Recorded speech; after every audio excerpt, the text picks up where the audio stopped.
우리 학생들이 특히 또 재학생 입장과 또 네네. 졸업생 입장도 다를 수 있는데요. 이게 뭐 점수에만 매몰돼 있으면 안 돼요. 그럼 뭐 네네. 계속 집에서 막 이상한 것만 하면 안 되고, 자 학교에 또 계시니까 네. 어떤 것 좀 유념해야 될까요? 네, 사실 이제 그 외부에서 볼 때는 고등학교 3학년도 수능 끝나고 나면 다 끝난 것처럼 보이지만 실제로 이제 학교에서는 수능 끝나고 나서 직후에 이제 3학년 2학기 기말고사 시험이 치러지고요. 그다음에 학생부 작성도 지금 수능 성적표가 나오기 전에 대부분 마무리가 됩니다. 그렇죠. 그래서 일단 학생들이 사실 어떻게 될지 모르는 거잖아요. 맞아요. 그래서 아까 우리 밥 써서 재수할까 말까 이런 얘기도 했잖아요. 네. 난 절대 재수 없어 했지만 재수하는 학생들 제가 많이 봤거든요.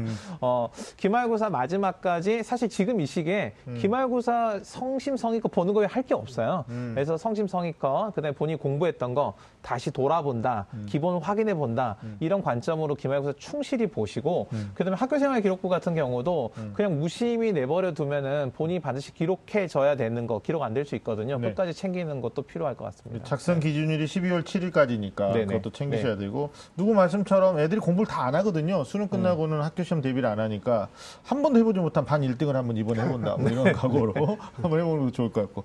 오종 선생님 또 뭐 유의점? 예, 아마 지금 이제 수시 대학별 고사 일정이죠. 이게 네. 수능 포항 지진 때문에 일주일 연기되는 것 때문에 네. 아마 거의 12월 10일까지도 아마 볼 것 같습니다. 네, 그래서 맞아요. 마지막 이제 면접 대비, 논술 대비를 잘 준비해 줘야 될 것 같고요. 네. 사실 이제 그래도 연습을 많이 하다 보면 또 실전에 가서 좋은 결과가 나올 수도 있습니다. 맞아요. 그래서 그런 측면 참고하고요. 그리고 틈틈이 또 이제 뭐 독서도 할 수 있고 네. 아니면 이제 대학별 모집 요강을 이제 정시 요강을 보실 텐데 네. 기왕이면 뭐 수능 성적표 받고 나서도 네. 연구를 하겠지만 네. 지금부터 차분히 연구를 하다 보면 네. 그 또 짧은 기간에 또 좋은 결과가 나올 수도 있으니까 네. 모집 요강 보면서 네. 자세히 분석하는 것도 해볼 필요가 있습니다. 굉장히 중요한 말씀해 주신 게, 학생들이 내신 공부, 수능 공부, 그다음에 수시를 위한 어떤 전략은 세웠었는데 정시에 대한 공부를 해본 적이 없거든요. 그러니까 뭐 아까 잠깐 말했던 뭐 반영 비율이니 가산점이니 네네네. 뭐 이런 것들, 표준 점수니 백분이 전혀 모르는 학생들도 있어요.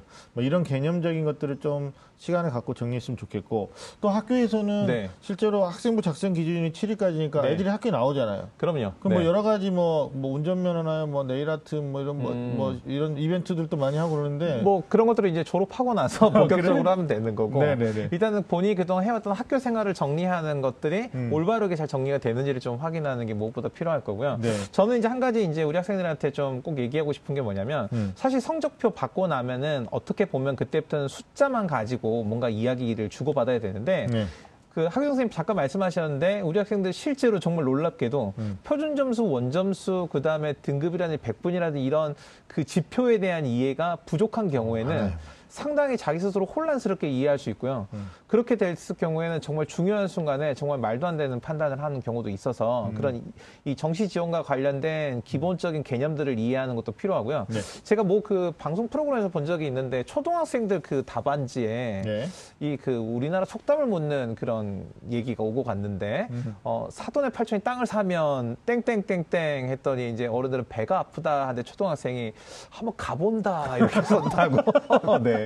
그래서 이제 상당히 네, 그렇죠. 얼마나 좋은 땅인지 한번 가본다 뭐 네. 이렇게 얘기했다고 하더라고요. 네. 근데 이제 사실은 수능 성적표 받고 나서 우리 학생들이 본인이 생각지도 못했던 대학, 계획하지 못했던 학과 이런 걸 고려해야 되는 상황이 되는데, 이 수능 성적 받기 전에 지금 이렇게 시간과 여유가 있을 때 본인이 생각하는 대학이 있으면 한번 가본다. 그거 그 다음에 괜찮다. 또 학과가 있으면, 사실은 제가 이제 학교에서 경험을 해보면 학생들이 그냥 그 인터넷에 소개된 학과 자료를 가지고 판단하는 것보다 실제로 대학에 한번 가본다 해서 대학 과 사무실이나 이런 가면은 선배들이 있거든요. 그러면 저 고등학교 3학년인데요. 이 학과 알고 싶어서 왔어요라고 하면 얼마나 살뜰히 알뜰히 또 예비 후배라고 생각하면서 정말 네. 설명을 잘해줍니다. 네. 그러면 우리 학생들이 네. 정말 이과나 이런 전공을 하고 싶다는 동기, 부여도 확실히 되고 맞아요. 이해도 상당히 높아지더라고요. 그래서 대학이 바뀌는 경우도 있어요. 네, 맞아요. 그래서 점수권 가본다 이거 꼭 한번 중독될 것 같아요. 가본다. 네.